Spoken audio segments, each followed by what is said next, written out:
and people see the hook and then they see progress. Yeah. We're not looking for perfection, but right now we're like the New York Jets.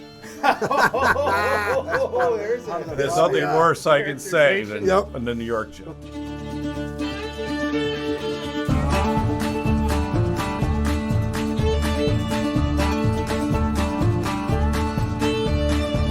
Welcome to Cumberland Unfiltered. My name is Gary, and I'm joined by my co-hosts, Brad and Jason.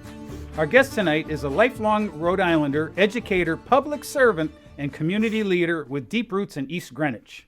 With experience in government, banking, nonprofits, and statewide advocacy, he's running for governor to make Rhode Island more affordable, efficient, and full of opportunity for working families. Please welcome to the table, Aaron Guckian.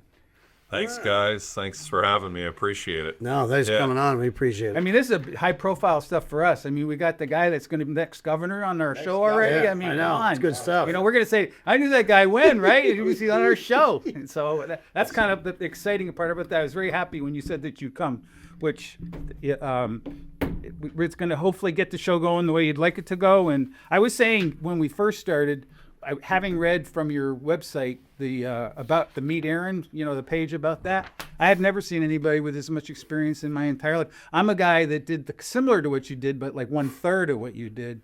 And I always knew that if I got into a situation, my confidence was higher because I had all that experience. So I'm guessing all of this experience kind of gives you the knowledge that you could take that job and probably do better than any of those guys that have been up there for a long time, because none of them could hold a candle to what you've done.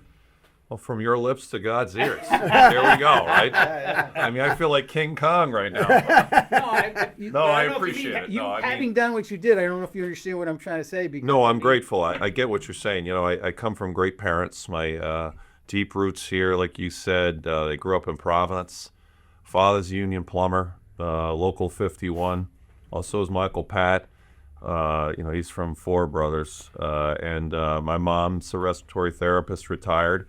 And, when I used to complain, they'd say, get up earlier. Right. Is that right? Yeah. That's a good line, actually. That's a good line. Did you make your bed when you got up in the morning? My older brother, Eric, did. I always, I was the youngest, so I got away with something. You ever heard that thing about making your bed and success in the world? Yeah. Same thing with like a paper route. I try to be radically transparent, and that's what I'm going to talking So, with all honesty. Yeah. But, well, your parents must have done a great job because, boy, oh boy, oh boy. Well, I can't blame them. They're great people, and they live a mile down from my house. So. Even now, huh? Oh, perfect. That's cool. Yeah, I'm really lucky. And my father-in-law, he's right around the corner too. So, sometimes people might come from outside the state or don't spend a lot of time in the state. They say they're really from here.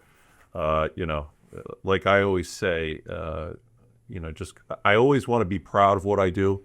Because you can see me right where I am. Sometimes people want to do business with who they can touch and feel, meaning they're around. Yep. And I think one of our candidates is a flight risk anyway. Maybe go to D.C. So we gotta really talk about these issues, and I'm really happy about being here because, as you know, Brad and Jay and the whole team here, it's not about red or blue. It's about green.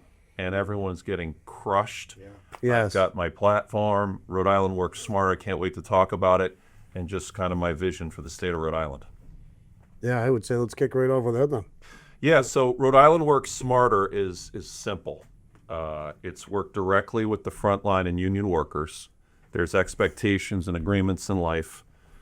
Once you make that agreement, we have grown, I think, $5 billion in 5 years. We have, yes. Yeah, it's awful for 1 million people. We've also $600 million of consultants. Many of them are outside the state. So I scratch my head at that number. Mm-hmm. Why don't we work directly with the frontline union workers? When they fix systems, when they find savings of money, why can't they be incentivized? Mm-hmm. The rest lowers taxes and fees. So if you have $100,000, let's deal with round numbers. 10% goes to them, whatever we agree upon, maybe even pensions, right? The rest lowers taxes and fees powered by modern technology. And I think this is the best part of it. It's a 24/7 anonymous idea portal. So sometimes when you're on the front lines, you fear retribution. You feel you might get in trouble. it might be a terrible idea, but that's what modern technology is for, and it can just sift through. And in my experience and being an executive, a lot of times you see the same complaints, the same systems breaking down, the same problems. You get a top 10, and you just get to work. And I don't see that going on right now. I'm embarrassed for the state of Rhode Island. It's unrecognizable. I struggle with seeing things falling from bridges, with seeing potholes, and I wouldn't blame the governor on all of it, right? Some of it he's inherited, but you're in business. Yes. I've been in business. You've been in the military. All people want is concede the point, say where we are, where we're going, and communicate the timeline. And if there's going to be something on Route 1 in Warwick, say, hey, today we got 100 yards worth of potholes filled, or paving. You show the picture. You show McDonald's or the Dunkin' or whatever, and people see the hook, and then they see progress. Yeah. We're not looking for perfection, but right now we're like the New York Jets. There's nothing worse I can say than the New York Jets. But part of the problem is when you're in business and there's a problem, right? It's somebody's fault, right? If you have a problem with your business, you can find out whose fault it is. In the military, it's somebody's fault. For some reason, in Rhode Island government, it's nobody's fault. It's like the people that are already going from 2 administrations ago, it's their fault. There's no accountability anyway. I mean, that's the problem. It's like when you're running a business, you're accountable to yourself because, if you don't take care of business, guess what? You don't make any money, and then you go out of business. So it's like Even you with have to. Even with the railroad bridge falling down on the tracks. Yeah, right. You read the report, there's 5 different people they're trying to blame for the railroad bridge falling on the tracks, And that's that. To me, that's the issue. To me, there's got to be more accountability. There's got to be more, better record keeping. Like we had the guy on here that had all the documents for the bridge. I forget his Cody. Cody. But Ray Cody, was it Ray Cody? I think it was Ray Cody. Yeah, I think it was Ray Cody. Ray Cody, yeah. He came up. The inspector guy, right? Yeah. Yeah, he was an inspection company. And I think that's leadership too, guys. It is. Is I'm not the smartest guy in the room sometimes. No. I concede that point. Let's just say it has to do with warehouses, right? Yeah. I think you and your father know a little bit about warehouses. So why don't we get you and a few other guys and gals in Rhode Island, have a sandwich, get in the meeting, get in and just say, what do you think? And then what are the problems of the obstacles and get rid of them. That's what I'm really good at. Yeah. Leave your stripes at the door. Let's not talk about what we can't do. Let's talk about what we can do.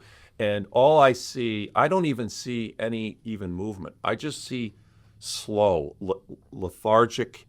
Everything is just mind-bogglingly bad. Mm-hmm. And I don't enjoy talking like this. I usually talks about strengths and weaknesses. I'll talk about a SWOT analysis in business. Mm-hmm. I don't want to start using that alphabet soup. Yeah, no kidding. But, I'm tall, right? I can get a light bulb. I can paint, right? But I might not be so, do so well down the corners. It's those types of things that aren't happening. And that's why I stood up. That's why I put my life on pause. I announced December 1st, right? I am not making money right now. Mm-hmm. Why? Because I care. I love my family. I love the state. I'm all in. And there's another candidate that thinks this is a hobby. This isn't a hobby. People are dying. People are not getting treated correctly. And nothing is going to be perfect in government. But I know one thing. It can be damn better. And I'm here to say that to the people. Yeah. I think that has to do with the leadership side of things. I mean, when you get everybody in the room, you get them psyched up and ready to rock and roll, you have a lot better chance of meeting your goals than if you do if everybody's kind of lethargic about it. And I really don't know Helena Folks, if she's somebody that's a good leader, but I don't get inspired by McKee necessarily. Well, let's just talk about her. Sure. And I'll just say this briefly. Sure. She has an MBA from Harvard. Yep. She's an executive. She's a smart girl. We'll say she's a very smart executive female. Mm-hmm. And what does she lead with? The millionaire's tax. Right. Yes. So I know pretty much every most powerful accountants in the state. And what's every upper middle class business owner saying? If we get that millionaire's tax, which is an income tax, 5.99 to 8.99 on a million gross, which is really what, 640,000? Yes. Right? Yeah. You're talking about doctors employers, small businesses, which are really large businesses in Rhode Island. It's the fabric of what makes, I'm trying to use a textile analogy, but it's really what makes our engine run. I know that wasn't linear, but we'll go with it. Bottom line is, if you asked her, and I would say, bring her on here and say, your best idea is a millionaire's tax. Would you bring a business in here? And the answer is categorically no. No. From any person of any sort of background, financial background. So if that's what she's dealing with, if that's what we're dealing with, you have two Democrats that are going to talk about a millionaire's tax. I think we have 59 total taxes. We have tax on tips, we have tax on Social Security. We have a tax on everything. We have speed cameras, red light cameras. Yep. And what I said is, there's 7 to 4 right now in some places. They run 7 a.m. to 4 p.m. If we really care about safety, and I do, I have children and everything, should be an hour when they're arriving to school, hour when they're leaving. And I know people are and people say, oh, just go to the speed limit. The speed limit could say 25, and the actual, let's say, infraction could be 20 miles an hour. Sometimes they don't even line up. Everything's slow. Oh, yeah. We got bigger problems. We need to think big and have big solutions. And I know that sound canned for the people out there, but No, I I'm agree trying with my best here. No, you're right. I mean, even her as a CVS exec, right? Yeah. I mean, that's a company we want to keep in the state. We just lost Hasbro. Yeah, Right. Exactly. I was just about to bring that up. It's like we just let Hasbro walk out the door with not even a fight, from what I saw. And it's And like, they're building in Georgia a huge, I believe, Manufacturing facility. Yeah, so not only it are we is. losing See, the that's headquarters, legal. oh yeah, Where they make the stuff. where they make Mr. Potato Head. the things. And if you look at, let's say, the top 10 employers of the state, I think 2 are for-profits. Is that sustainable? No. So like I'm raising money, right? And I say the A train, right? And I'm starting, Yeah, right. and people will say, oh, you only raised this much. You try it, first of all. Yeah. but Not easy. it's not easy. Yeah, but I will say this. I don't think the state and these voters can be bought. I think people are furious. And I know that I believe that what I'm talking about is what people believe in. And if it's supposed to happen, great. If it's not, I can say to my family, my friends, and to everyone around, you can either complain or get organized. Right. I'm organized, I'm here, and I'm grateful. I agree. That's why we mobilized a couple of years ago, is because That's what this whole podcast. yeah, that's our whole podcast is, because we got sick of it, and we in our own town, and we said, okay, nope, that's it. It's time to stop sitting on the sidelines bitching about it, and time to do something about We it. had 11 local candidates that ran for office. We didn't win. Came out of the woodwork. Like only a couple won, but we had 11. But it's a good start. Yeah, Oh, just, yeah. just to Sends a message. Yeah, and I'm like I tell I talk to the Rhode Island League a lot, and I'm like, hey, the point is you gotta tell these other people that think that they're owed the seat, that you are going to spend your money every year, every election from now on. You're going to spend your money. You're going to have a viable candidate run against you, and you're going to spend your money, because they might not fear losing, but they don't want to spend their money because they got higher aspirations and bigger things in their head. So they're just like you look at Circacci, he's going to become a judge. $4 million he has to give away. How do you get $4 million $4 million. for a rep? You know what I mean? So they want to accumulate that kind of a nest egg, and they want to use that to run and project their power. And if he moves on, he is a reasonable businessman, right? Mm-hmm. And I personally know it gets harder because everyone in Rhode Island. We're like, Yes. Yeah, no, we went 100%. to a went to his cutting. fundraiser. I went. He's a decent man. Yeah. And I've known Joe. What I would say about the speaker, if he moves on, we're going to go even farther to the left. We are, yeah. Terrible. And now it's Who takes that seat? and now we're going to be really leaning to where I know this, our economy and the things that are changing. You've got Wall Street, what they're calling Wall Street down in Texas, right?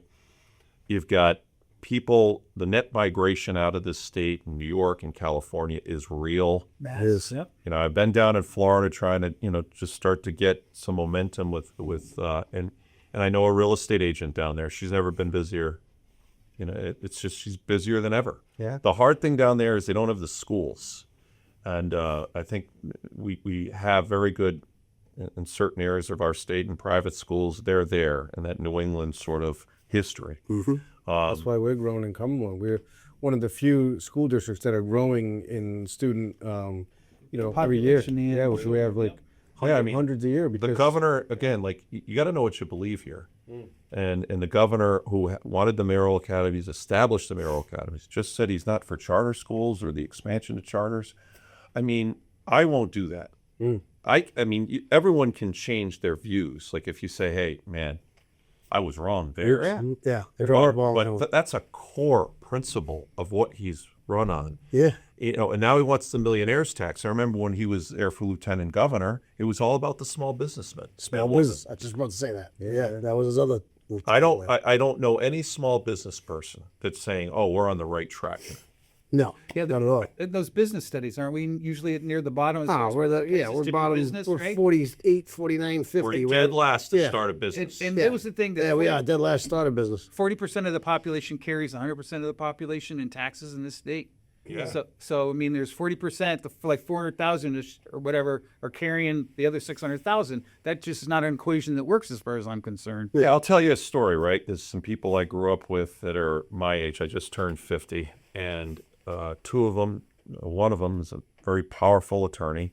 He's moving to North Carolina. Wow. One's moving to South Carolina.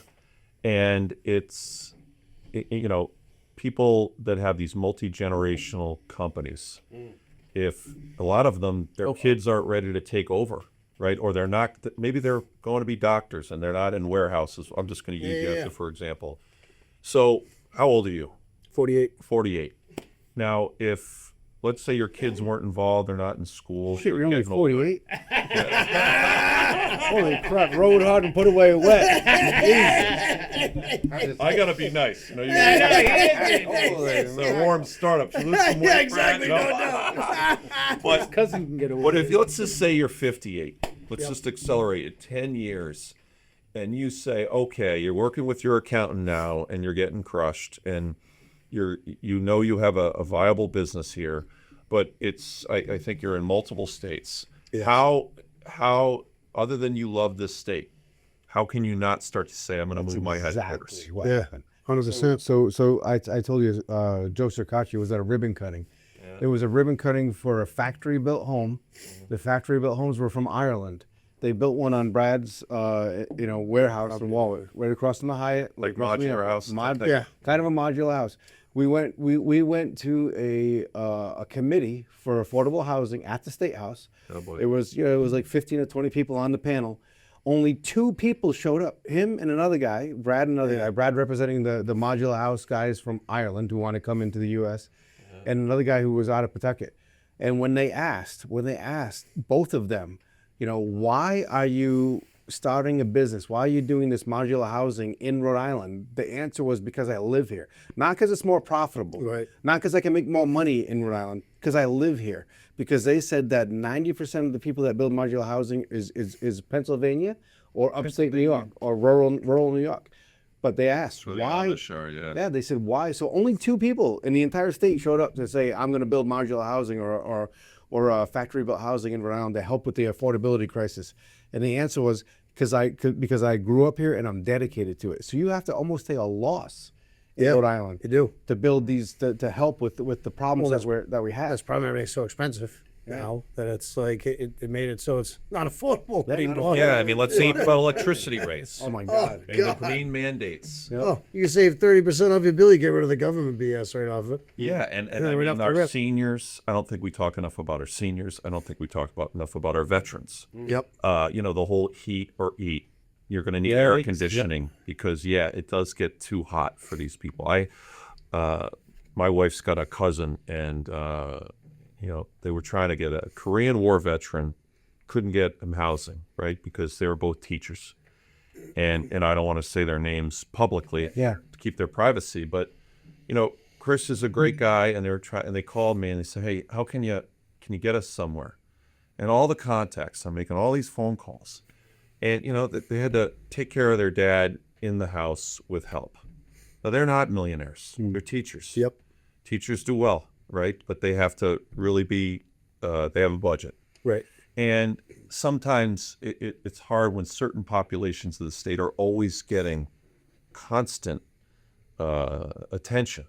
When it's like, what about those veterans that can't find housing?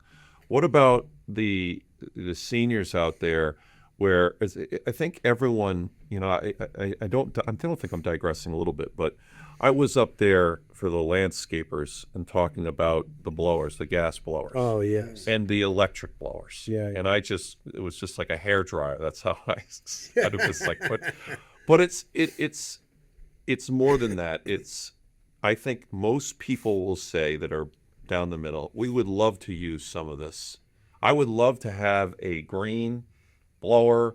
I'd love to use it all the time. But right now, the technology isn't there. It's too expensive. It doesn't work. So it doesn't mean we can't have a goal and say, yeah, once you figure it out, come to us.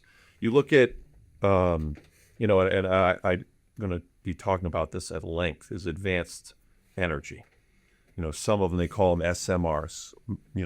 They talk, small modular reactors, nuclear. Yes. It's not Chernobyl. No. It's companies like Oklo and different companies in the United States where they're really working. And who's the best to handle that? The Navy. And what do you got? You got Connecticut, right? And my father worked in these nuclear power plants. And you've got, in Groton. And then why can't you do a pact? You could do Connecticut, maybe Rhode Island. You get this commission where you can get federal dollars. It's the only reason you have the commission. You get the unions. You get the Quonset Development Corporation. You get a few other people that are impacted. You work with the community, which they messed up with the sludge town. Yep. I'm from East Greenwich. It almost abuts me. But you have to educate people. You've got to crawl. You've got to say, hey, these are the positives.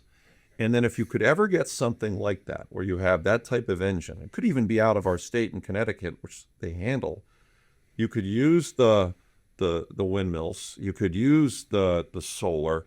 Now you got the engine. You're lowering rates like this. You can work with the Vattens, I think it's Vatten, VATN, which is the submersibles. The Region Craft, which is these sea gliders that have hydrofoil down there at Quonset. So they're raising $100 million. They're building a whole facility, and it's amazing what they're doing and pivoting. But what do they need? Energy.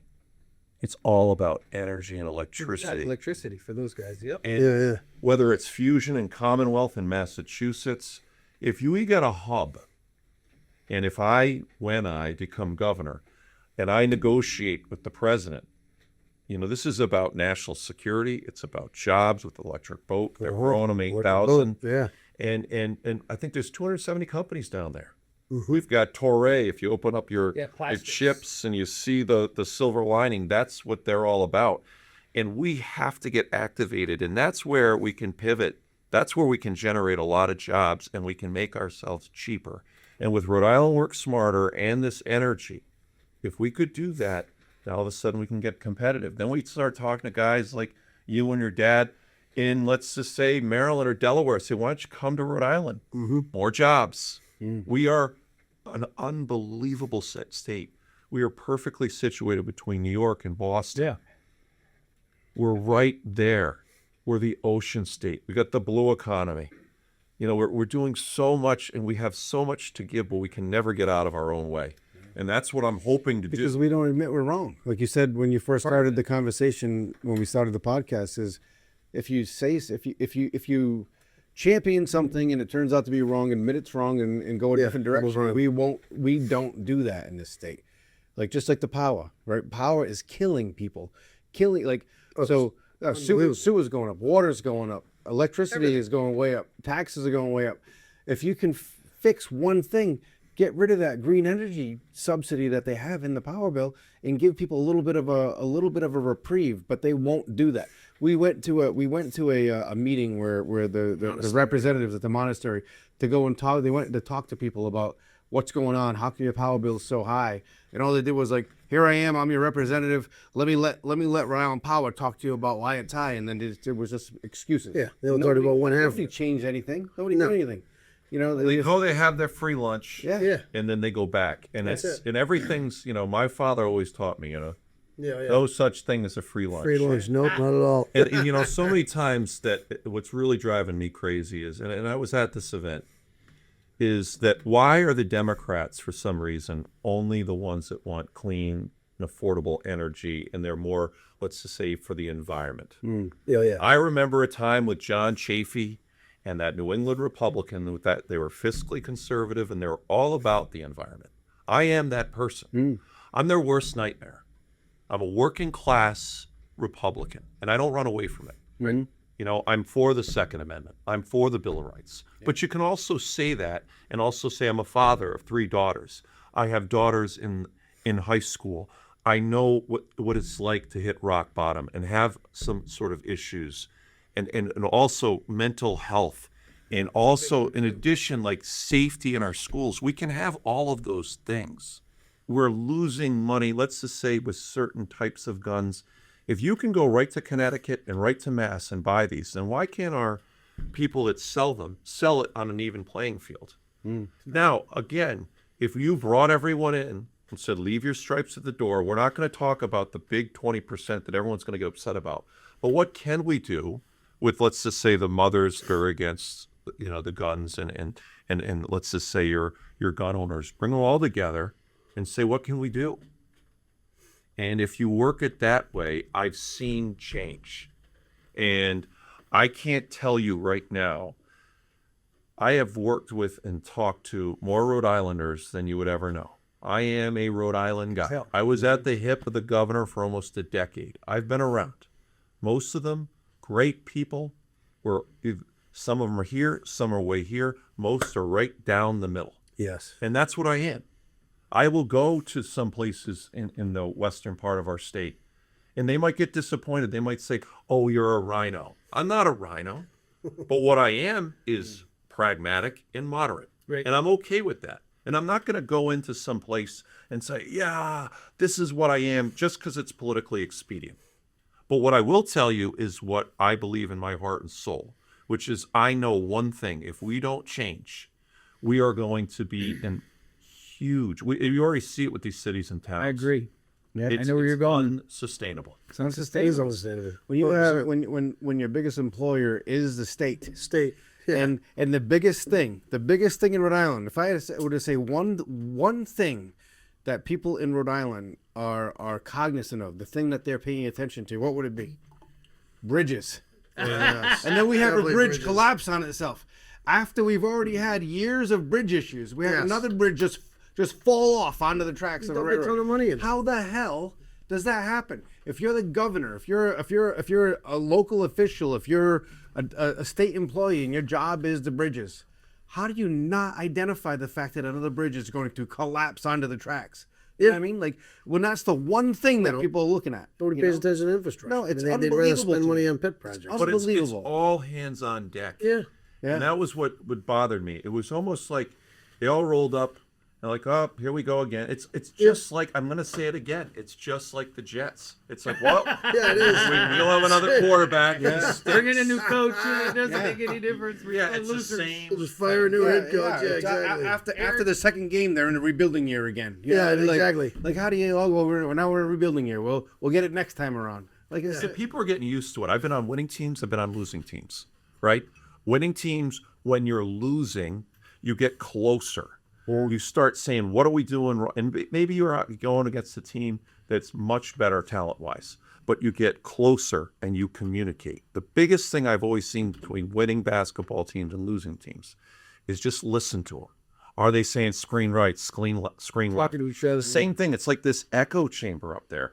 I mean, the Amtrak, I'm not, an expert with Amtrak, but what I know is, it's federal, but I think the president appoints certain members. But why wouldn't you have called, and I tweeted this, call the president, text the president, do whatever you got to do and say, Mr. President, we need help with the resources of Amtrak and some of their equipment, get the state equipment, call Senator Reed, call Senator Whitehouse and say, we need help now. And again, I didn't see it. Can you imagine if there was a train going by when that happened? Oh, Oh, and Everybody used to and- get up to train and they didn't know what to do Yeah, because the train yeah. had to stop. oh, And yeah. then they have Alviti left, and he was that- like scorched earth. I've never seen Yeah. anything like it.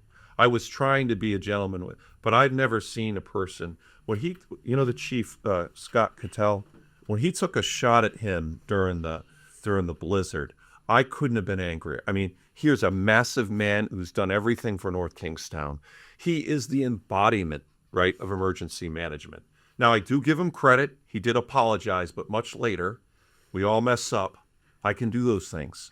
But, it's just another example of the governor had to say something. Scott Cattell, I mean, he's a mountain of a man. He's the guy you want to be digging you out. And here we go. And I'm saying this because he is one of the gems. We have so many powerful people, but everyone just gives up because they're not being heard. Yeah. And so I hope I resonate, and I'm going to bring it. And all I need is a little bit of money. And I know I can win this race. Yep. I've gone all over this country. I've gone to Florida, Texas. I was down in Kentucky. And yeah, was I at the Kentucky Derby? Yeah. Was it fun? It was amazing. I had the best time. That was Right? awesome. I'm saying, why can't we have something like this Last in of Rhode first, Island? Absolutely, yes, you're right. Last the first. But it talked horse. about an underdog. It's the Yeah. reason you play the games. right. It's the reason why people 20 bet on 3 to horses. 1 or something or other. Yeah. But it was an amazing event, but also it was an amazing networking event. Right. Oh, yeah, absolutely. Doctors, people, and we don't recruit. Bring people here. Show us off. If you had Mark Cuban say, Mark, why don't you come here? We'll get you some lobster in Newport. We'll drive you around and say, Yeah, what right. would you do? We don't do that. Get the smart people here and say, what do you need?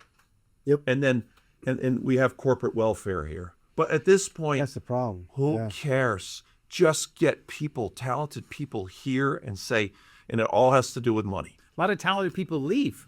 Well, that's a problem, yeah. They don't stay around. Graduate from these schools, and then now they want to increase. They have a physician school down there. All those people would leave too. But Don't even get me started about the University Medical School. What drives me crazy is, I was the executive director of the Rhode Island Dental Association. Aha. Okay, I was a leading advocate for oral health. You have for the listeners out there, you got the American Dental Association. It's the big three. Any of these trade associations. You got your unions and your trade associations, which usually is your professional services. You got your doctors, your accountants, your lawyers, different things. But you have national, state, local, the big three, or the power of three. So I was the executive director for our state. Job.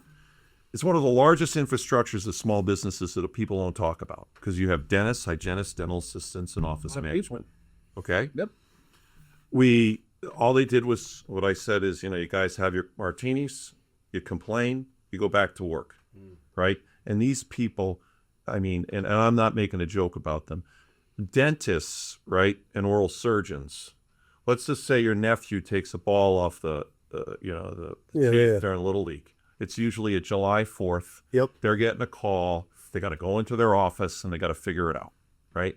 They're always being interrupted. And it's always, I know a guy, oh, it's my friend, this, that, but they're at burnt out because there's not enough of them. Yeah. Right? Now, why do I bring up the dentist? For 3 reasons, right? And this isn't about bragging. It's more about telling your listener what I do, right? I don't talk about it. I do it. I took a situation. They hadn't passed significant legislation in a long time. We passed, and this is I set a press release out today. The Health Insurance Commissioner, on or before October 2026, the law was passed 2 years ago where they were doing an analysis of 2023, 24, and 25. Very reasonable. The insurance companies get to talk to them and advocate and talk about the numbers, and the dentists do as well. The private dentists, okay? Once you get the number, you press a button. There's a fancy word called an actuary, a health actuary, who's hired by the insurance companies, so not demonizing them completely. They're still running a business and employing people. However, what's the number? And in this day and age with AI in dentistry, it should just be press the button. This is what it is.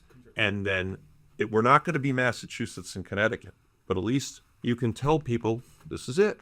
And then we move forward. The governor was saying, oh, I wish we had something, or I wish we could do this, and just go to the website at one point.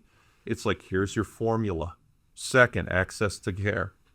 We have over 500 kids alone in Providence that need emergency dental care, require anesthesia. And I always say, if you can't chew, you can't eat, right? And by the way, dental health is a national security issue, because I'm sure when you're about to ship out, the dentist has to do it, because you can die from a tooth infection. You got a bad ankle, you can go over there. You got a tooth problem, forget it. That was the biggest reason why soldiers were not deployable, was their dental health. Is that right? Really? Yeah. I didn't And know no one that. thinks about it.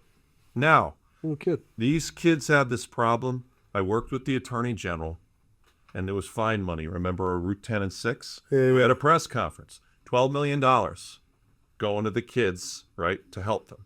And this is not only for that type of reason for the kids that are healthy, but also your special needs kids. Because any parent out there, I got calls all the time. They have to be sedated, right? Oh, yeah. Now, I don't want to go down the rabbit hole too much about this, but in my tenure, less than 3 years, we passed that law, and I'm begging the health insurance commissioner, we need the number. Second, I expanded the certificate of need, what they call, with the down in the Rhode Island Surgery Center. They do ear, nose, and throat, the tubes. Oh, yeah. Now the pediatric dentists can do the work in a professional setting, private, right? Now, these monies were supposed to go not only to these federally qualified health centers, but also to the private dentists who have the most expertise to do the work. All the money went to the federally qualified health centers. Oh. And it's just, and by the way, I worked with that Attorney General for 18 months. I know Peter. We did a lot of great work. We got the data. We got it all bubbled up. However, the great news is kids are getting care, you know? Right. And why am I talking about health care? Because if we don't talk about that and the loans that they have, almost $500,000, When they get then you got reimbursement. They're not going to come here. Then they're going to all retire. And then everyone, even us, people that know each other, people that know people, are going to struggle to get doctors. And when you talk about, I know I digressed a little bit, but it's very important. When you talk about University of Rhode Island, they want to do a feasibility study for $5, $10, $20 million. Feasibility studies are important. However, in this emergency, and it is emergency, I called it a death spiral. And I'm being dramatic for a reason, because I was on the front lines of this. I saw it every day. I call myself Dental 911. It's ridiculous. Everyone calls me all the time because there's a problem.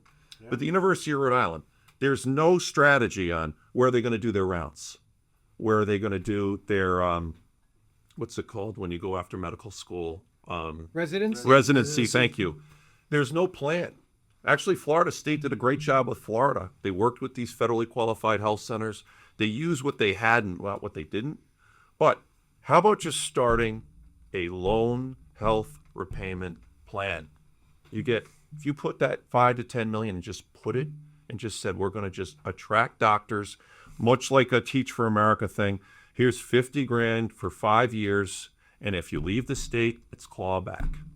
Yep. Clawback provision. Yeah, we don't do that, right? And the military does this. It's the same thing with the military. Like, none of this is rocket science. No. It's just, hey, we're going to give you, let's say, 25 primary care. Let's just say, because primary care is the big thing right now, 50 grand for 5 years. I think you get some people here. Oh, No kidding. 100%. Yeah. And then if you give them a mentor, like a Dr. Hub Brennan East Greenwich, who's just a legend down there, as he's, retiring, if they have some problems, lean on him, Right. right? Or her. And these are the basic stuff. My father is a union plumber, high school educated guy. He's one of the smartest guys I know. He's one of the most talented guys I know. Constantly saying, oh, I'm just this. No, Dad. You fix things. You know what you're doing. My mother, the same thing.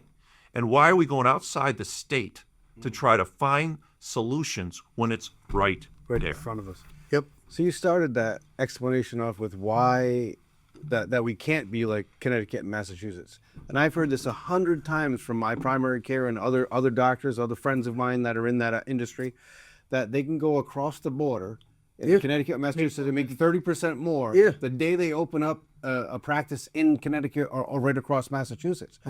Why can't we do that? I'll be honest. I started switching my doctors over to Mass. I'm over there in Foxborough now you don't have a long wait. I make a phone call, I get in next week. Yeah. You know, I'm waiting for one guy right now. It was 2 months, end of May, in Providence. Yeah. And I'm like, you know, the heck with this. Like, why would I sit here for 2 months? It's like I can get in next week. But what I mean, And you're right. They So get we have a paid smaller more. population, right? And we don't have the business community, so we don't have the tax base. Yeah. You're talking about Yeah, you can't. also we have one medical school in Brown. And I'm not saying don't build a medical school in the University of Rhode Island, but the commission has to be very simple, right?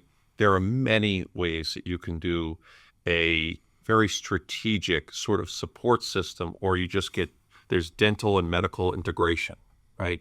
You could teach them 2 years and let's say a UConn and then bring them over to Rhode Island, right? Then you give them that package. You know, I was working on a public-private partnership with Colgate. You know, I'm happy to report there's an oral health career pathway at Juanita Sanchez High School. I started that with a few people. Did you? And then what do? We need hygienists. So we started that in Providence. They have a great one in East Providence. But this is started. It was funded. And then they can go to Lincoln, CCRI, where they teach these kids how to be hygienists. In 2 years, you can be making 90 to 100 grand. Yeah. You know, and I talking about healthcare, but the reason I'm talking about that is that I not only talk about it, I find money, public-private partnerships. I know what to do. I also know the people that make the decisions and how to put them together so we can fix it. And I give Speaker Shikarchi and, you know, God bless his soul, you know, Donnie, Senate President, who I've known for years, you know, they were Kennedy Democrat. Well, especially Donnie. He's a Kennedy Democrat. You know, and Joe is a very reasonable, pragmatic guy. You know, there's things I disagree with those guys, but we got together and we fixed it. And now it's stuck. And I hope, and I'm going to keep bringing this up, if they can't get that number, it just shows you how incompetent they are down there. And that's not a shot at the health insurance commissioner. That's a shot at the whole thing. shooting match. Yeah. As they say. Exactly. So you mentioned the union. Your father was a union plumber. Yeah. Are you a union guy? You're a big union guy, or Well, so you can have both camps. Yeah. You can have. Yes. So I have a friend, Kevin Kleins, you know, KCI Oh, I know Paving. Kevin. Yeah. Kevin, Paving. great guy. Yeah. He's private. He does a lot of paving for the Amazons and the different parking lots, and you need that group. Oh, yeah. You know, I think you're non-union, right? Correct. Are you a bad person? You're non-union? No. There is a part of society and the part of the economy that is powered by non-union workers. In addition, you have Local 51, you have the IBEW. You know, they do 5 years. They have a whole process and protocol. And don't forget, they're a little bit different. They have their own health and wealth funds and different things. But retirement, thank you. It's you know, we have the, you know, laborers.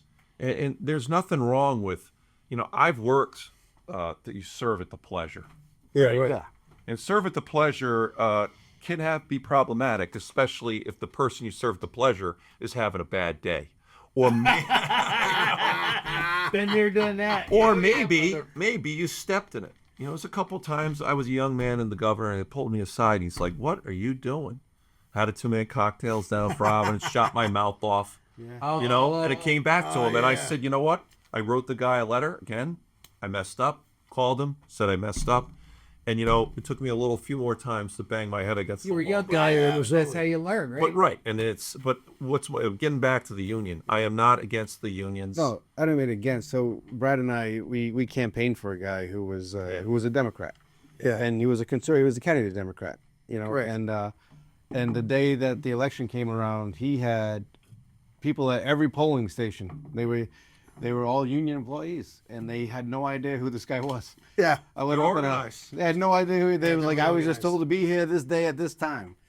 So if you're a pro-union Republican, how do you get that support? How do you get them? I don't Is think- it possible to get? I remember when with President Trump, you know, the Teamsters went neutral. Yeah. You know, what I would really say is that usually right after the primary, you have to go to Twin River and you got to give a speech. Right. Yeah. Right. Absolutely. And you know, it's kind of baked in, right? It's the way it is, and I get it, right?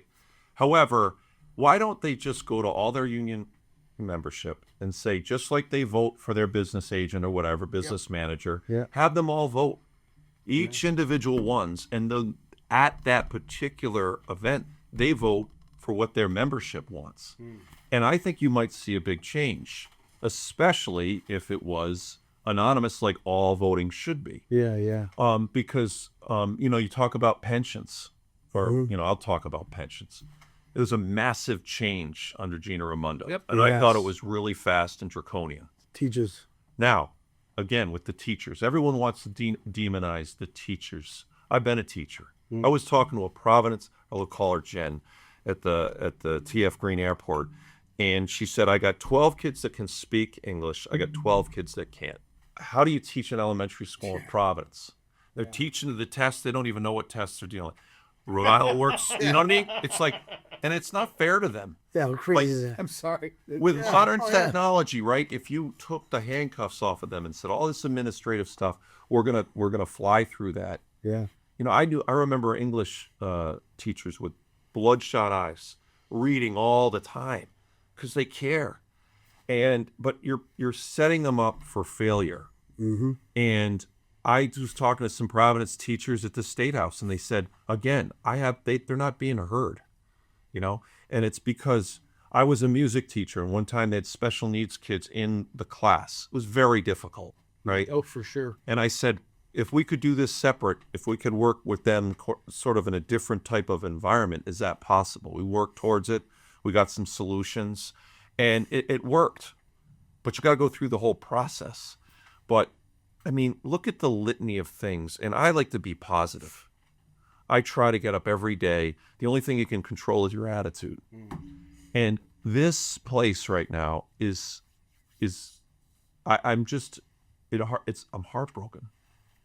It's not something it's not something I enjoy. Some people want to come here and they run for politics. It's all about their ego, and they want to just belittle people and call you, Fat Joe and French fry this guy, whatever it is. It's over the top. People just want, in my opinion, Nacho mayo. I had that nickname for a while. well, At least it wasn't fat nacho mayo. I know, yeah, exactly. yeah, I mean, happy Cinco de Mayo for people out there. Yeah, exactly. But I know people are very hardworking in this state, and the people that are doing the 2 and 3 jobs, some of them aren't as sophisticated. They don't even know what's happened, and they're trying their best. No. And this is why you're having people break down. It's why you're having people drive into different. It seems like a lot of people right now are driving into stores. And why is that? I see that too. A lot. There's a lot of mental health stuff. You were talking about that too, Yeah. but I mean, Oh, yeah. I don't talk about this much. I'm 10 years, I haven't had a drink. And I'm not going to go down the road and say, oh, let me talk about all the reasons why, and I should be patted on the back. I had a problem, right? Did I get the massive DUI or anything? No. But I work on it every day. Yep. And when you get humiliated, and there's many play times, I'm sure maybe in September they'll talk about a few things I've made mistakes, maybe even lately, I don't know. But you get humility. Yep. You care. Yep. I love my wife. We've been through, if she was sitting here, she'd probably say, if you found a woman, she'd throw in the Ford or whatever car. But, we've had our bags packed. There are situations that if you saw me on live, like let's say the Rhode Island Housewives. Yeah, right. Look, even the past weekend, I was screaming at my kids, make your bed, throwing in the expletives. There's many days where it's just like I fall short. I fail. I feel like, wow, I could have handled that differently. The difference now, though, is I can say to you, you know what, I messed up. Sometimes in real time, which is really difficult because I want to tell you why I'm right.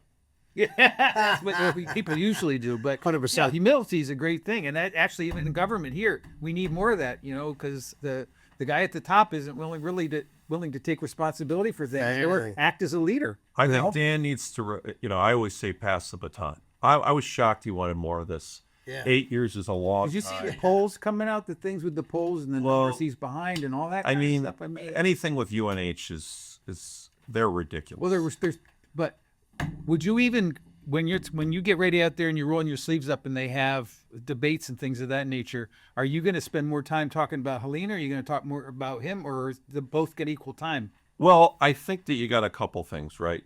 One, I think that you have a situation where the governor has the unions and he has the mayors. Yes.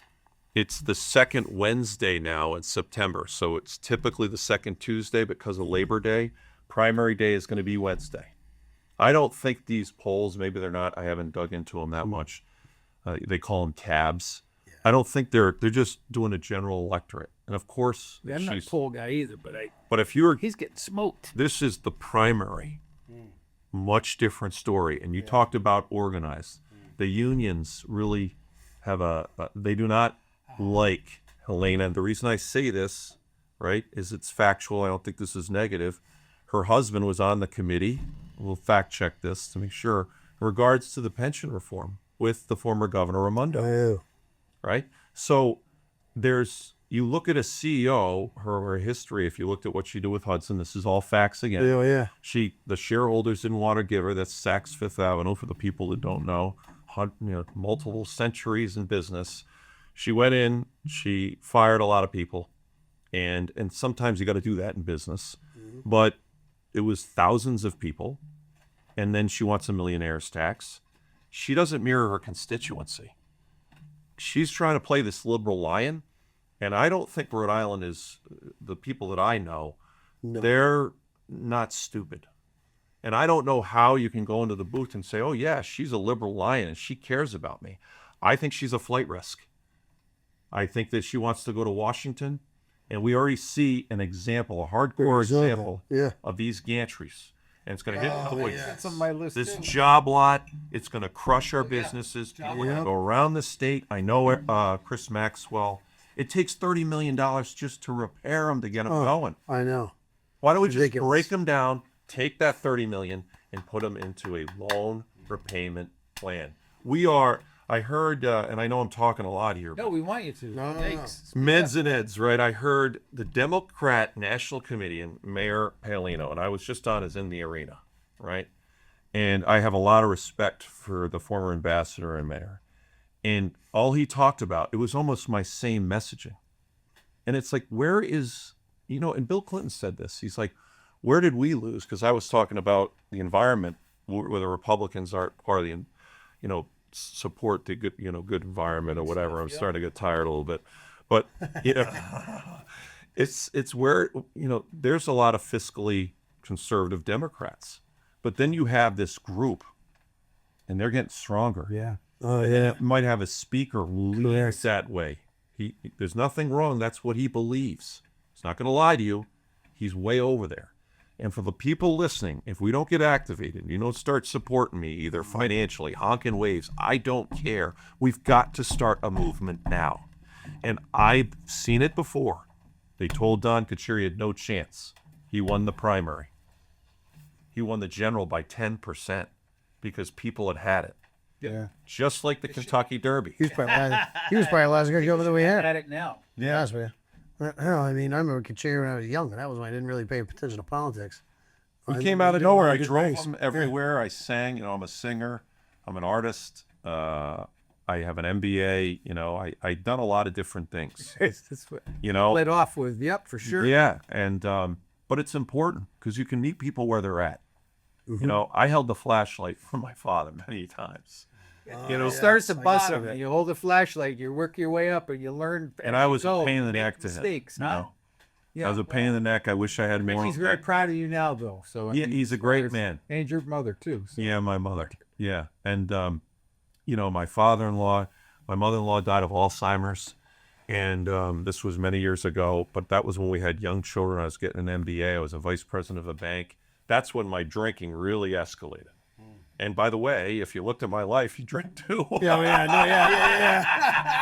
It's the only way you could go to work. But I was drinking anxiety I didn't know, right? And I had no answers. And there's nothing worse when you're a man.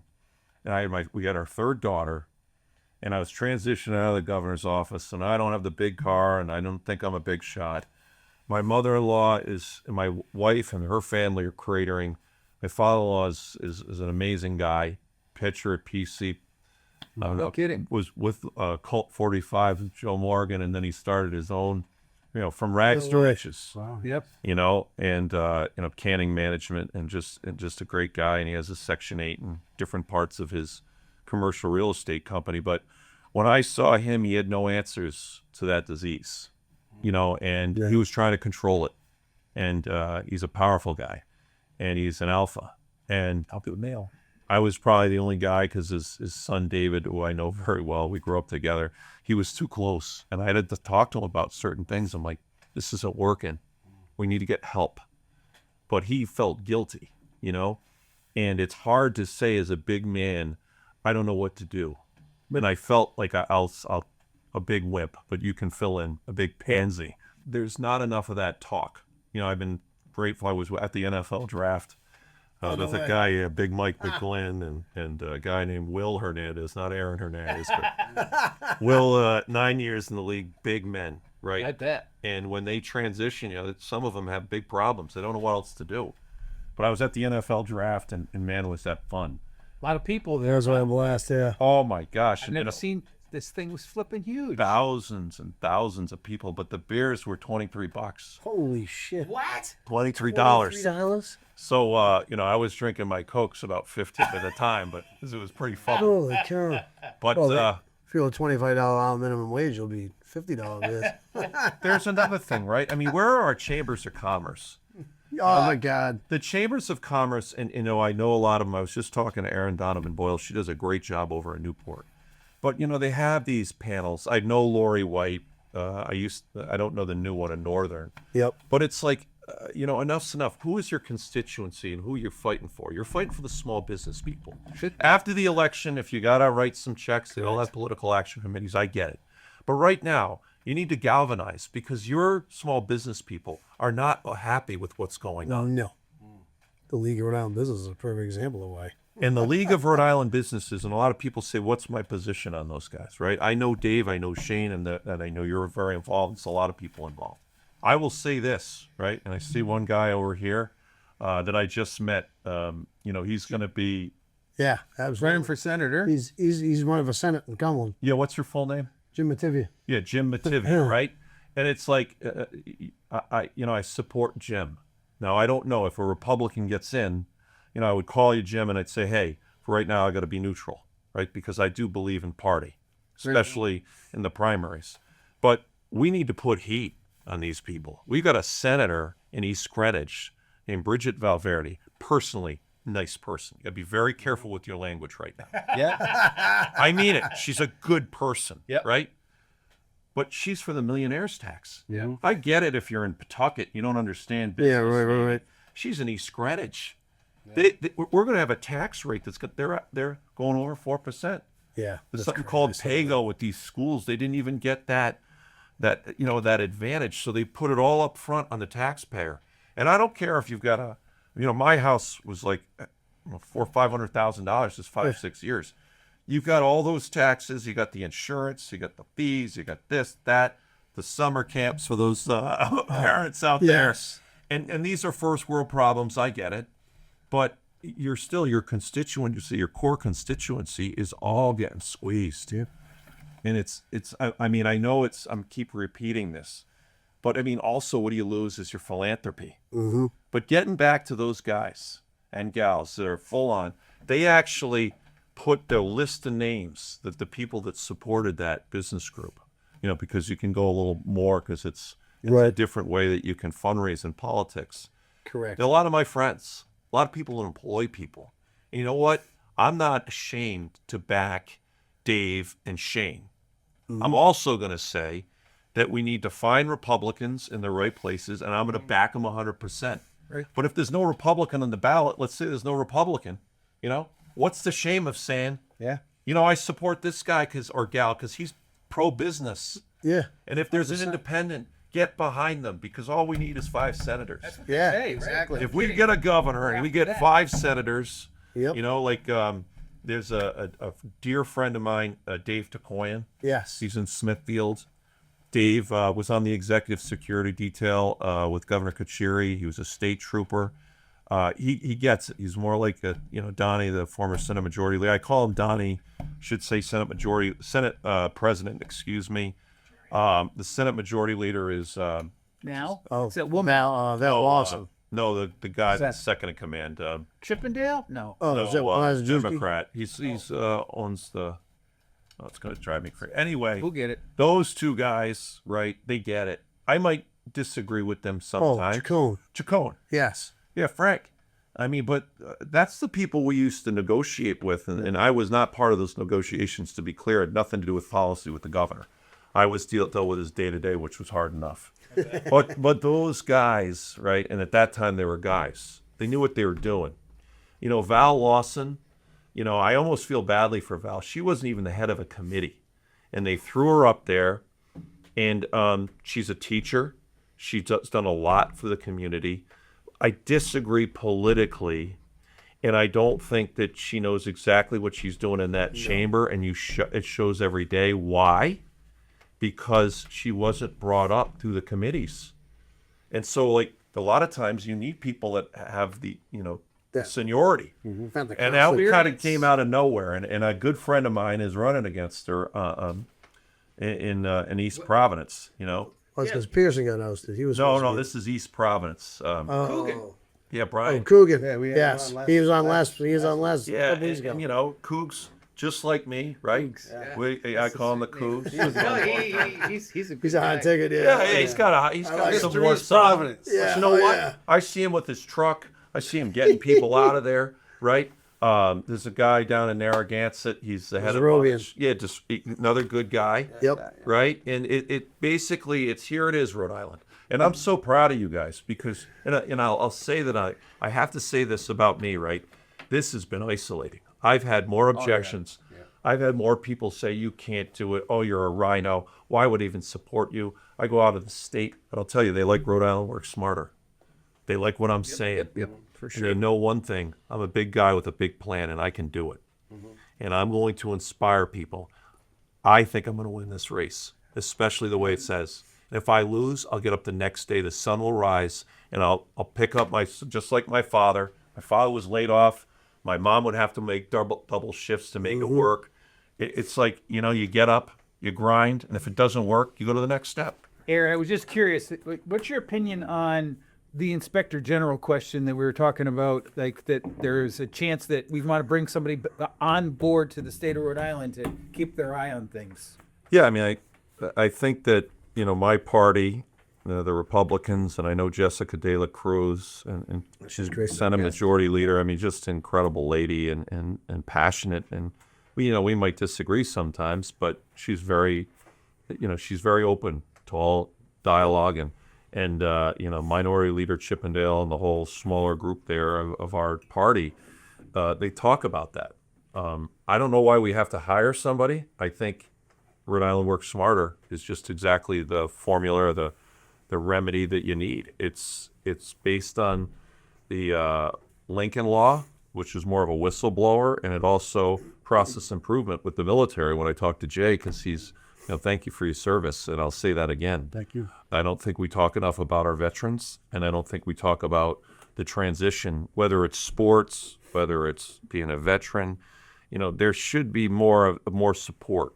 I think and I think the military tries, but I'll talk about it when guys come back from playing in Europe, right? Basketball, they play in the NBA or the NFL, whatever it is. Like, what are you going to do now? You're not going to put them in a cubicle. Yeah, right. Yeah. And usually you're pretty extreme. Like, to be really great, you usually have to be obsessed. I'm an obsessed guy, right? I play the trumpet. I sing 5 different languages. I got to be careful. I got to throttle back down. Right. And for the guys that come back, and my friend Mike McGlynn from the NFL, he had some issues where, he took his car and he was speeding really fast and he had some bad thoughts. Same thing with the military. It's like I know when I was with Kachiri, we had one of the largest groups of people that were over there per capita in the country. And you're not just talking about one time, as you've talked about. And none of the military guys want to talk about what they've done. So I don't want to get you into that point. What I do want to talk about is support, Right. and being a person that needed support when I was 40. Right. I mean, talk about embarrassing. Talk about taking that bat and beating myself up and saying, this is supposed to be pinnacle of my career. I'm at rock bottom. However, what I will really think is really important is the humanity of people. You know, the more I've gone across the country a little bit lately and in my previous job is if I'm in trouble, so many people will jump in and help you. Right. And I don't think that's being talked about enough. It's always, you're a Democrat, Yes. you're, let's say, a liberal Democrat, and I might disagree with you on 10 different issues. But, you know, Senator Tiara Mack, she gets a lot of heat in Providence, and she did the whole twerking thing, and the whole nine. But with Tiara, I sat and I had a cup of coffee with her. We talked. I learned that she played the viola, that she spoke German, I spoke German. She's from Brown. We talked about the kids in Providence. Yep. She was one of the biggest people that supported that. The people in the legislature that I know are trying to do the right thing. Right. They come from different perspectives. And yeah, in this political season, it will get a little bit lumpy. But once it's done, we got to come together as people and say, how can we fix things? Yeah. And I know I can't fix Washington, and I would never be arrogant enough to say I can fix Rhode Island. But I can get an environment where people can fix things together. Get the right people in the right jobs. Exactly. 100%. Surround yourself with good people, right? Like That's it. That's maybe the only thing I can do. qualified people. Yeah, but I mean, if you put the right people there, I mean, Yep. you know, not for nothing. I mean, LVD running DOT. Forever. I mean, like, look, it was like, you know, it would be one thing if he was a young man. Yeah. You know, you take a guy in, let's just say, and I do believe, and I know Dan's a very loyal person, and Right. I respect the hell out of that. But what I would say is, hey, you know, you might say it's time to move on. Yeah. It's not working. Yep. And you can help people find another job, either in the state or regionally or nationally. Yeah. But he stayed on far too long. I was really disappointed. The person that's supposed to be the interim, he wasn't at the press conference. I mean, where the hell was that guy? Mm-hmm. How are you not there? And if it was vacation week, whatever, just say it. Where are these people? Well, You it's know? a leadership thing that you bring to the table, having Well, the that's- experience that you have, which is And let's talk about Brown University. You know, what a tragedy. And the only thing I can equate it to was the station fire. The governor stood up there. Yep. He was flanked by the adjutant general. For the people out there, it's a 1 or 2 star that's ahead of the National Guard. And at that time, the colonel wasn't there, so it was the major, which was Brendan Doherty, who became the colonel. They sat there. They answered the questions. The attorney general was there a little bit. Patrick was really young. Yep. He used to play basketball, Patrick. And they answered the questions, and they told the families what was going on. Then they told the press, and we had this sort of, you know, it was a nightmare. Well, I saw that. It looked like a PTG meeting. I give Smiley some credit. At that point, like, you know, you had the city of Providence, and you had the chief that was trying to do the right thing, I guess. But right when that guy was gone, that's not just a city issue. That's a statewide emergency, and it's a national emergency. You had a guy who took out kids, right? Then he ran up, and they were making the connections up to Boston. Yep. And you were on a, that was just like the marathon. You know, he was extremely smart. You know, what do you call it when you're, you know, clear and present danger, whatever words you want to use. And I just was so disappointed. You didn't even know who the governor was. And then you had, it's not his. He doesn't shine in those He moments. expressed and leadership unfortunately, roles. but one of the biggest things, I would say the most important thing when you're governor is you're the head of state. And when you have an emergency, whether it's a blizzard that we just went through and people didn't have power, Yeah. you've got to get up there and you've got to say, this is what we're doing Correct. in real time with the best information for the best people you can. Like they hired Hugh Clement down there. Kudos to Brown. That guy is the real deal. I love that guy. I am shocked that the Brown president still has a job. Yeah, me too. I mean, what is $2 million? going? $3.5 million, and she comes out there. And by the way, if you got off the plane and you didn't have the information, it's okay. I get it. It's an emergency. You're not used to it. But they were letting people speak up there that had no business. Yes. We have 100%. people saying if we could just identify the person we could find them. Yeah, I know. It's like, If I was a parent, I would be so furious. Oh my On what- gracious sakes! And I had people, I had people calling me saying, what the hell is going on in your state? It was a statewide and national embarrassment. I think so. And and I don't mind saying it because, and I will yell it because, you missed your moment yep. and you whiffed and you had kids die. And God forbid that guy went off on another spree somewhere else in Rhode Island. You get the state police.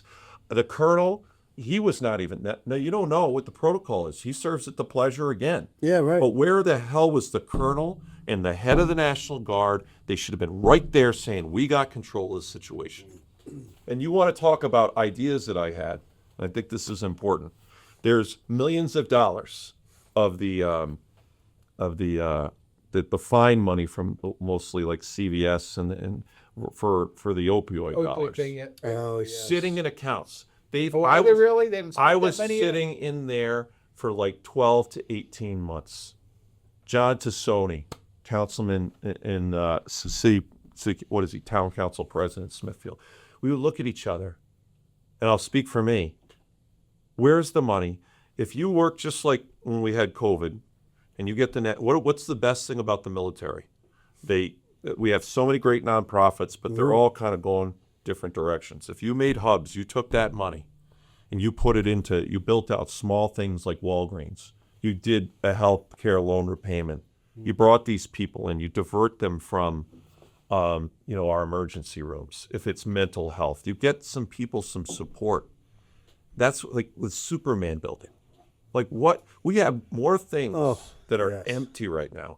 And maybe you can help me, Brad. I'm going to ask you here today because I know you're great with signs. Why don't we put a big sign, or maybe we do it socially, on all the places that are vacant or half done? Everything, even the Shartner farm. The Tim Shartner. That is just a frame of $6 million. I was part of that group at one time. Trying to help to be, just to say what I did. They put a cease and desist on that project. Yeah. For 1 year. Yep. But he kept fighting. That guy. The thing is that, okay, you put a cease and desist. I can agree. Go back to the town. Yeah, right. Figure it out. But we need timelines. We need like a shot clock. We need things to say. Shot clock. I like that. Let's get this done. Like I was the chairman of the Works Sewer Authority.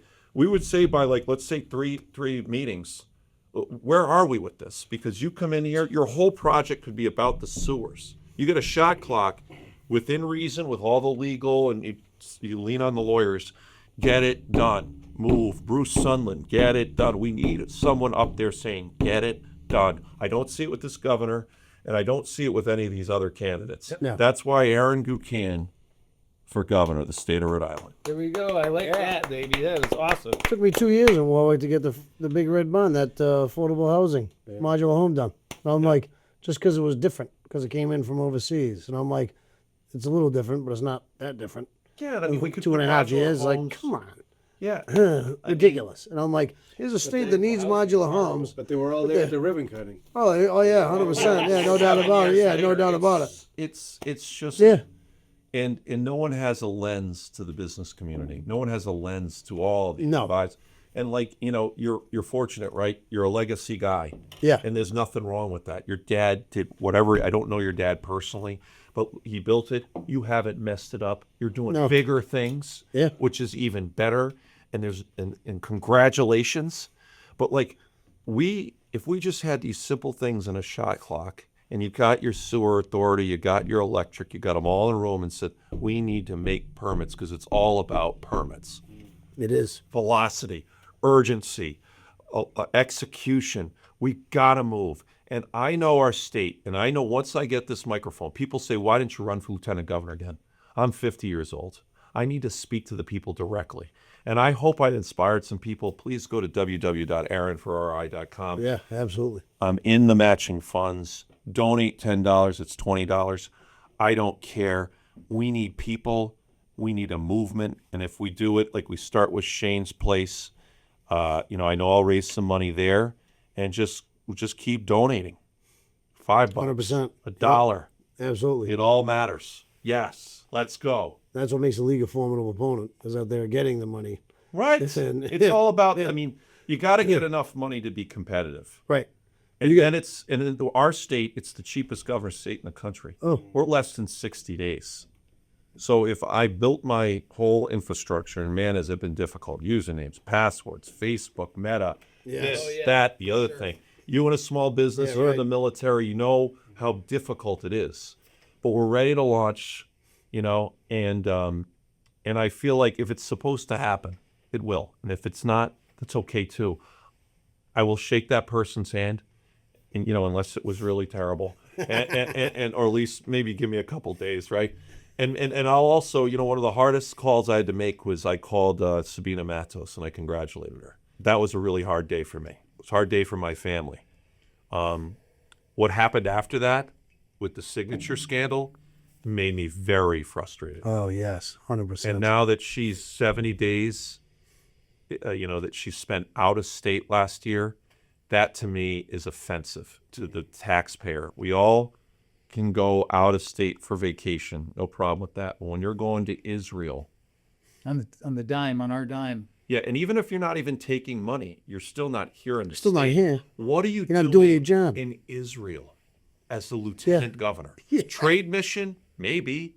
I've even heard the treasurer, and the treasurer, right? We got a great candidate, Nicholas Creedle. We got a great candidate in John Laughlin for lieutenant governor. Yes. But Nicholas is a veteran. He has an MBA. He understands finance. I know Jimmy is a very good guy. You talk to him about an SBA loan, a 501c4. You talk about collateral, cash, anything to do. It's like nobody's home. And it's like, why isn't he getting accounting classes? Why isn't he getting maybe going to get his master's in something? Like, you got the time. We can't have a treasurer that doesn't understand finance, talking about billions of dollars. And he was out of the state 70 days. He was out like in the Far East somewhere. Oh, really? And again, I would look at Jimmy. I like the guy. Hung out with him. Good person. But what the hell are you doing? And what are you bringing back? If you're going on a trade mission, at least let's just say for those people who go out there, you go on a trade mission, This it's is what I got organized, for it. might be sponsored. Let's say you go to Italy. Maybe there's something to do with the jewelry business. Maybe you're going for national security. Maybe you're talking about leaning into the blue economy, Affordable housing. affordable housing. Yes. You can get creative, but the problem is you can't get creative financially if you don't understand finance. You give me 3 days. You go to all the heads of the banks. You say, what can we do? How can we make this more affordable? And by the way, if we do Rhode Island Works Smarter and you get some money, it all has to do with money. yeah, 100%. You show them the way. Guys like Ned Handy, guys like, gals and the people that are heads, they know a lot. He's the CEO and chairman of Washington Trust. A lot smarter than me in banking, right? I'm pretty smart out there, but not that smart. Yeah, I get You it. get Ned Handy, you say, here's some money. Can you help us? Can you maybe get the loans a little easier? Can you make it easier for that 20 or 30-year-old to get at least some rent? Yeah. Get modular housing. You got raw land out here. Maybe you get some infrastructure. You get a sewer authority, or you get at least something. You get some water. You got to get all these things. And then you work with the farmers who have land. You get some of these modular homes. You get some transportation. And you get a business that needs the people. Could be even union workers. Yep. Like Electric Boat. Yeah. It's not that complicated. But the problem is we've had older people running this country that need to move on. Yes. Oh, yeah. We are No stuck. doubt about it. I mean, And I'm- term limits is a big one. Yeah, Bigger or than just, me, it's like- just kind of like, They make a living out of it. on. No way Yes. to step aside. We make a living out of it. Whatever you want to think about Obama, Clinton, George W. Bush, they're all in their 50s and 60s. feel like I'm in prime time of my There life. you go. And I do not want to stay in politics my whole life. 4, maybe 8 years. I'm not here to be a senator and sit out there. Maybe if I was a U.S. senator, maybe I'd do it great. But it's a longevity play there. Yeah. It's a seniority play. But I mean, why? Right? I'm here to fix Rhode Island with a lot of help and then maybe I'll be a young man and move on and maybe do something even more special, which is helping people. I love helping people. Yeah. Yes. 100%. Let's go, guys. We can do it. Let's not listen to people saying no. Let's just saying that, just like any salesman, you'll hear no all the time. I can. How do we get to yes? How do we get to Aaron on election day? And I know guys like you can help me. Yep. I know you can do it. And it doesn't necessarily have to be money. It can be a honk and wave, hold a sign. And people are dying for it. They're parched. They're thirsty. They want this. They will do anything. It's just, right now, it's this massive vacuum. And I am very frustrated. And that's why we need I get- you. And I think that's Yeah. Bring the heat. 100%. Get That's some what we heat in the need. kitchen. 100%. Let's go. Yep. Right, That's what we need. So how do people find out how to donate money to you now? Well, What was the name of the website that you it's talked about? Aaron for the skit Ron. Whenever I get depressed, I listen to that or I go to comedy. 4FORRI.com. And that's the best way to see everything that's going on with you. Yeah, and actually I was with Tori Hart. That's Kevin Hart's ex-wife, and she's a comedian. Oh. She's willing to come to do something like this. I was down at EarthX with down at Dallas. Trail of Crow. He's got more money than probably the state of Rhode Island. Yeah. But and what does he want? He gets people in there, and I'm going to leave it this. He gets an environment people that normally don't mix. You get some real liberals, you get some conservatives, different things, but they all have one thing in common. Not only how do we help the environment, how do we make it make sense, but also you can make money off of these things. Oh, yeah. You know? Oh, yeah. Right. And not the types of money we've been talking about. Right. But a lot of times it's creativity, it's solutions, it's getting people motivated, all in the right direction. I mean, for the love of, and for all the dentists up there, I love my dentists, right? But man, are they tough, right? They're all individuals, and they got big egos, and you want people that are in your mouth that are pulling teeth with big egos. Yeah, you do. You know what they're doing, right? But getting them in the same direction and movement, but then they saw the results. Right. We made the calls. We were, the hygienists, the dental assistants, and people were passionate. They loved it. They talked to the committees, and they were heard. Right. And we won. Now we just need the results from the health insurance commissioner. Yes. For the love of God. Provide them. So at this point, I asked Jay to talk a little bit about how to like and subscribe and all that kind of fun stuff. And You don't know this by now, Gary? well, no, but I got to throw you a phone. Podcast, like and subscribe, Cumberland Unfiltered podcast on YouTube, on Instagram, on Facebook. And it's AJ. What is it? You took the Clear sign. Channel, Clear baby. Channel. Clear Channel, yeah. Production. Clear Signal. Jesus, Gary. Jesus. You get the maximum tax deduction out there. Oh, yeah, no doubt. Signal. Maximum tax deduction. Corporations can donate. Yes. People Yeah, yeah. can donate. I say it's like the now and later candy. Do you want to give now and get the maximum tax deduction? Yes, right, exactly. Later when you die, or both. So I am starting today the Aaron Guckian Plan Giving Society, okay? And in your will or trust, put a letter of instruction. It's just a promise. So there's certain then you just put a little percentage, maybe 2%, right? Just like I'm asking for $20 out there, 2% goes to this amazing podcast. Because, guys, if I don't have you, I Appreciate can't it. talk to the people, Yeah. and I'm up the creek. Yeah, 100%. Glad That was I- the whole point of this thing, is give everybody else a voice that doesn't otherwise get. We need you. in Get the State time of House. day. I'll tell you that right now. Yeah.